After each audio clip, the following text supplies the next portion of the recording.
What's up guys, this is ZonalFear bringing you some Crysis 3 open beta gameplay. This gameplay is from the PC version of the game, and I've had a few games of it so far, and it's quite enjoyable. It's very much like Crysis 2. For those of you guys that played Crysis 2's multiplayer mode, you'll feel very at home with Crysis 3's multiplayer mode. The game mode that I'm playing today is called Crash Site, and this is on the Museum multiplayer map.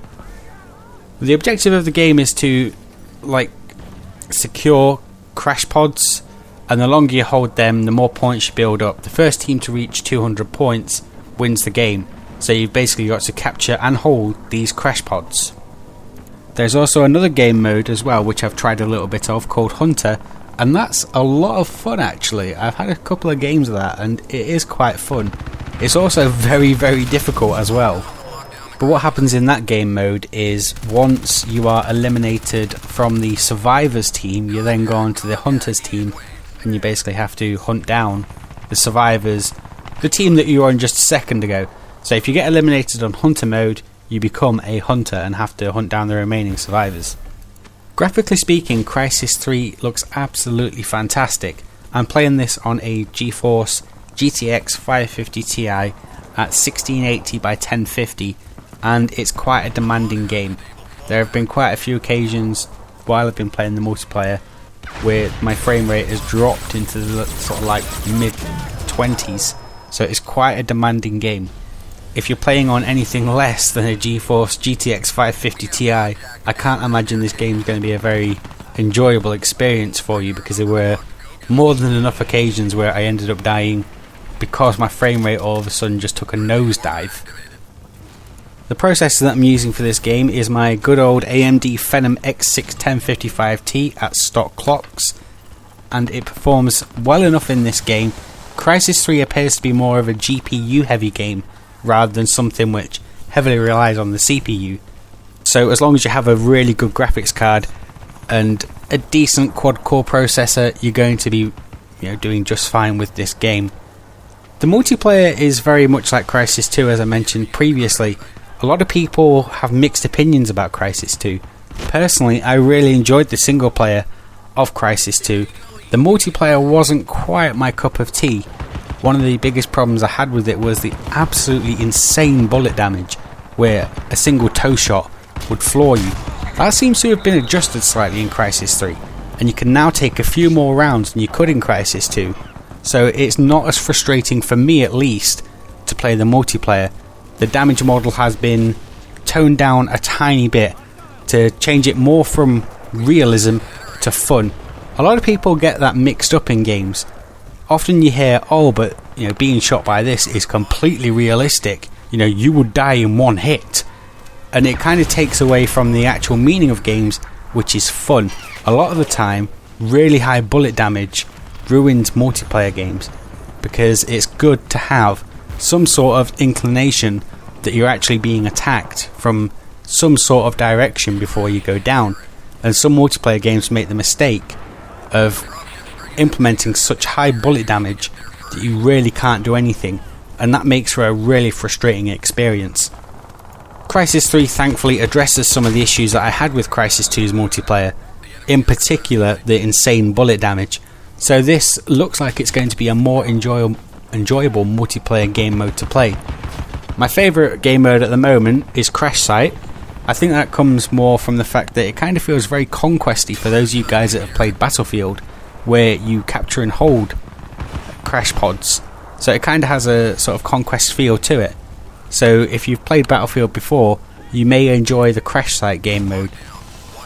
Before you download the Crysis 3 multiplayer open beta, it's best to download Nvidia's latest drivers, which are 313.95, as it does increase performance from the stable 310.90 drivers. I noticed around about a 20% increase in frame rate from the 310.90 to the 313.95 drivers. So if you're struggling for frames, check your driver version and update to the latest drivers which Nvidia put out yesterday, as it does increase performance. The game, I have Crysis 3 set to a mixture of low to medium settings. As it's a beta, I would expect some issues. in the game. I don't run at a amazingly demanding resolution, and I'm noticing that there are quite a few times during the game where GPU usage does seem to drop for no apparent reason. So I think that Crytek stroke Nvidia may still have some optimizing to do for the game, as there are more than a few occasions where my frame rate took a dive and I noticed that my GPU usage was taking a dive as well. So I still feel that there are more optimizations that can be made for the game, and hopefully those optimizations will take me from the sort of low stroke medium settings that I currently have up to more medium high settings. Crysis 2 was very demanding in the same way Crysis 3 is, but on my GeForce GTX 550 I could still play at very high on 1680 by 1050 resolution and still maintain a good 60 frames per second. I don't know what Crytek have done in Crysis 3 to make it so GPU heavy. It looks nicer, that is for sure, but there is some funkiness going on at the moment with the performance of the game, which is something that I'm saying a lot of recently. PlanetSide 2 has performance issues as well, and I'd like to hope that they are also going to be sorted. There's a big patch out for PlanetSide 2, I believe it is tomorrow, just kind of while I'm on the subject a little bit. But one of the things I seem to be saying a lot more of recently is performance issues in games.